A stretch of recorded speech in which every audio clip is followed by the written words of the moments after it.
সুপ্রভাত বন্ধুরা, কেমন আছো তোমরা? নিশ্চয়ই ভালো আছো। আমরাও সবাই খুব ভালো আছি। আওয়ার এভরিডে লাইফস্টাইলে তোমাদের অনেক অনেক শুভেচ্ছা, অনেক অনেক ভালোবাসা জানিয়ে আজকে একটা নতুন দিনে, নতুন সকালে আমি নতুনভাবে তোমাদের সামনে চলে এসেছি। আজকে হলো শুক্রবার, মানে দুজনারই ছুটি, তোমার দাদাভাই আর বাবু দুজনেই ছুটি আর কি আছে। কিন্তু ছুটি থাকলেও কি হবে, ব্যস্ততার আর শেষ নেই। সকালেই বাবু যাবে পড়তে, তখন 6:45। তো আমায় খাবার দাবার রেডি করে দিতে হয়েছে 6:30টার সময়। খাবার বলতে দুধটা ফুটিয়ে ঠান্ডা করে বিস্কুট দিয়ে দিলাম, ওটা খেয়েই চলে গেল। আর আমরা চাটা খেয়ে নিলাম। আর চাটা খেয়ে নিয়ে দেখো, যেহেতু বিছানাটাই আর কি আমাদের শোবার ঘর, এটা বেডরুম। তো এইখানেই বাবু উঠে পড়াশোনা করছিল।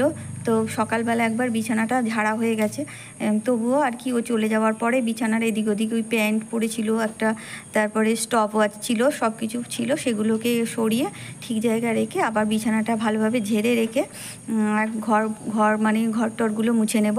সেগুলো হয়তো তোমাদের সাথে আর শেয়ার করতে পারবো না, কারণ ওদিকে অনেক কাচাকুচি আছে, জল তোলা, সব রকম কাজই আছে। চাটা শুধু খেয়ে নিয়েছি। তো ঘরের বাসনগুলো মেজে নেব, আর সবরি বা একটু বাসনগুলো আমি বাইরে মাজতে যাব। যেগুলো সিঙ্কে আছে সেগুলো আমি সিঙ্কেই মেজে নিয়েছি, মেজে সব উপর করে দিয়েছি। আর আজকে হলো মেঘলা ভাঙা রোদ্দুর হচ্ছে, মানে কখনো মেঘ করছে কখনো রোদ্দুর হচ্ছে।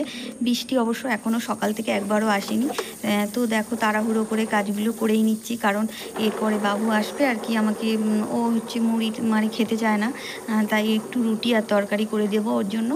আর 9:30 পৌনে 10টার মধ্যে কি 10টার মধ্যে এসে যাবে, পড়তে গেছে তো ঠিক টাইমটা বলতে পারবো না। ম্যাম যখন ছুটি দেবে তখনই বাড়ি চলে আসবে আর কি, ওর পড়া শেষ হলে। তো আমি সেই জন্য তাড়াহুড়ো করে সমস্ত কাজ সেরে নিচ্ছি, সেরে নিয়ে ওর খাবারটাও রেডি করে নেব। আর এদিকে দেখো, জারে জল ছিল না, তাই দুটো জারও জল নিতে এসেছি, আর বালতিটাও ভরে নিচ্ছি। আর বালতি ভরতে দিয়ে সেই ফাঁকে জারগুলো রেখে দিলাম। আর তারপর বাসনগুলো ভিজিয়ে রেখে গেছি, অনেকক্ষণ হয়ে গেছে, টুপে গেছে। তো এবার মেজে নেব। আর ওদিকে আমার অনেকগুলো জামা কাপড়, আর বৃষ্টি হচ্ছিল প্রতিদিন, তো অনেক জামা কাপড় জমে গেছে।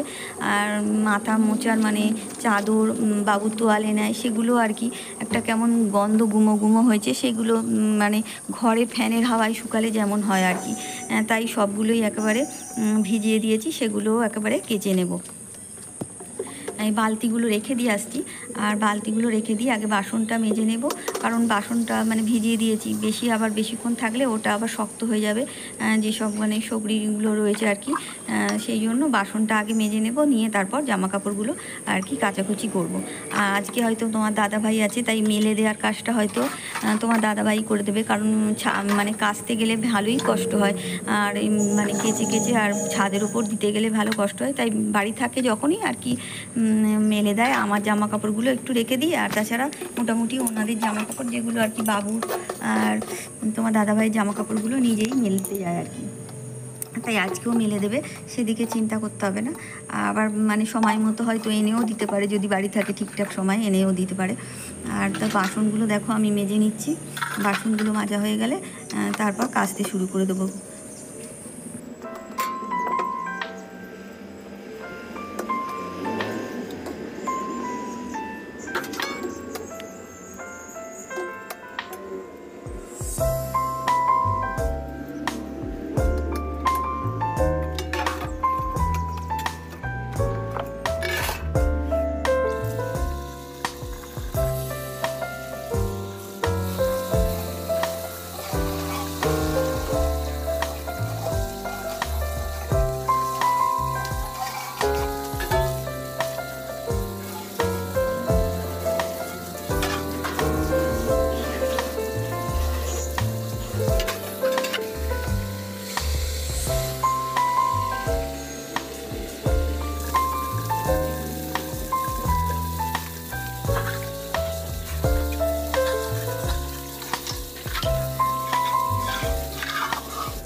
তো দেখো বাসন আমার মাজা হয়ে গেছে, তো এবার বাসনটা রেখে দিয়ে আসবো, রেখে দিয়ে এসে আমি এবার কাচতে বসবো। আর ভালো করে সব কেচে নিয়ে তারপর এগুলো ছাদে তোমার দাদাভাইকেই দেবো, মেলে দিয়ে আসবে, তাহলে আমার অনেকটা কাজই সুবিধা হবে। তো দেখো এবার জল ছেড়ে দিয়েছি, আর আমি এবার সমস্ত জামা কাপড়গুলো কেচে নিয়েছি, আর গামছাও দিয়েছি, বাবুর তোয়ালে দিয়েছি, তোমার দাদাভাইয়ের গামছা, আমার গামছা, সব কিছুই দিয়ে একেবারে ভালো করে কেচে নেব।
দেখো কেচে জল তুলে সব কিছু করে রেখে দিয়ে চলে এসেছি পিছন দিকে। আর এখানে উচ্ছে গাছে, এটা উচ্ছে গাছ না, ঠিক করলা গাছ, উচ্ছে তো ছোট হয়, এটা বেশ বড় বড় হয়েছে। তো করলা গাছে করলা হয়ে আছে, সেই করলাগুলো তুলতে এলাম। দেখো এগুলো করলাই হয়েছে, করলাগুলো তুলতে এলাম, আর অনেকগুলোই হয়েছে, তো এইগুলো বেছে বেছে তুলে নেব। আর এখানটা বেশ জঙ্গল মতো হয়েছে, তাই দিকে দিকে আস্তে আস্তে আসছিলাম, কারণ এখন তো জানো মানে একটু লতার ভয় আছে, সেই কারণে একটু ঘা দিয়ে দিয়ে আস্তে আস্তে আসছিলাম। এখানটা একটু মানে জঙ্গল মতো হয়ে গেছে, আসলে মানে যে বিষ ছড়ালে আর কি সব গাছ মরে যাবে, তাই এখানে সেই বিষগুলো ছড়াতেও পারছি না। তাহলে এখানে কাঁকরোল গাছ আছে, আর এই মানে করলা গাছটা আছে, আর এইদিকে দেখো বড় বড় কালকচু গাছ হয়ে আছে, যা দুদিন পরে আর কি ভালোভাবে খাওয়া যাবে ইলিশ মাছের মাথা দিয়ে, নারকেল দিয়ে। তো সেই জন্য এখানে বিষ ছড়াতেও পারছি না, আর ভালোই জঙ্গল মতো হয়েছে।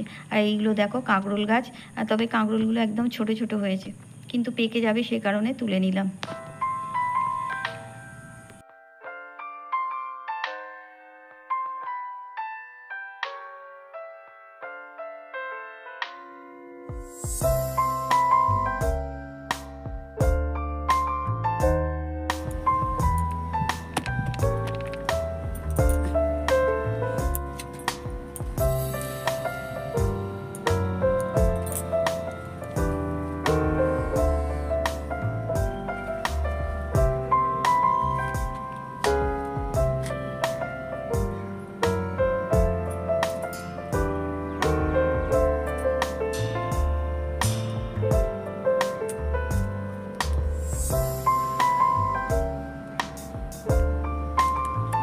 দেখো পিছন থেকে সমস্ত সবজি তুলে নিয়ে এসে আমি আবার চলে এসেছি, এসে বাবু রুটি তরকারি রেডি করে দিলাম। আর আমাদের এই দেখো হলুদ, আদা, লঙ্কা, শশা সব কুচিয়ে সবাই মিলে খাওয়া দাওয়া করে নিয়েছি। আর এইগুলো আবার মানে যেসব জামা কাপড়গুলো দেওয়া ছিল সেগুলো সব তুলে নিয়ে গেছি, আবার এগুলো দিতে এসেছি, কারণ এগুলো হচ্ছে নতুন একদম তোয়ালেটা বাবু নেবে বলে আর কি। দুটো তোয়ালে একটাও মানে ব্যবহার করে, আবার কেচে দিলে আর কি অসুবিধা হয়, তাই তখন এটা নেবে, মানে দুটো থাকলে অদল বদল করে নিতে পারবে, সেই কারণে একটা তো নতুন তোয়ালে এনে দিয়েছে। আর তোমার দাদাভাইয়ের দুটো মানে অর্ডিনারি প্যান্ট, মানে গেঞ্জির প্যান্ট, সেগুলো আর কি জলে একসাথে ভিজিয়ে রেখেছিলাম।